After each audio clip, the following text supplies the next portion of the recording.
heard anything about it? Dimly. Just very dimly. But, as I recall, he was holding onto my fingers as if he would never let them go.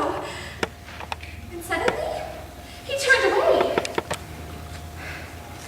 I heard a choking sound, like a strangled sob. And all at once, I realized he was crying. Crying?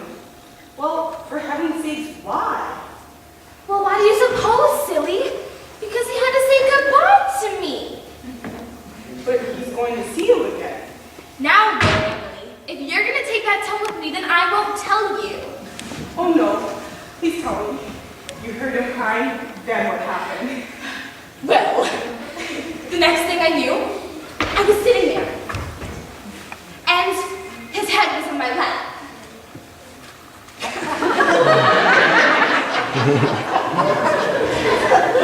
And I was murmuring, my dear, my dear. You know, like Cantina with marchbanks. Yes, but when did he kiss you? Just a minute, I'm getting to it. I was murmuring,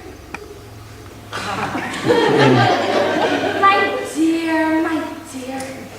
Suddenly, he jumped up. I could once again see he was master of himself. He clasped me to his breast and kissed me. The two of us, clinging together on an island in time. I was engulfed. Was it really like that? Well, afraid I'm not so good at putting it all into words what happened. But surely you understand, Emily. Surely you've had some such experience. Well, I played spin the bottle twice, but I can't say I was in golf.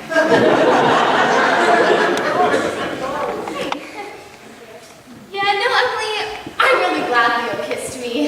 Well, I always supposed you were. It'll actually be helpful. Helpful? How?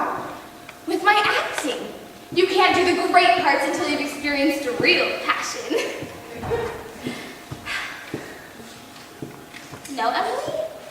You've never felt real maturity. Your idea of a male is someone who builds and brings food to the nest. What I don't see, Cornelia, is why you two make such a big fuss over it, and you're going to see each other in just 2 weeks. You are a child, Emily.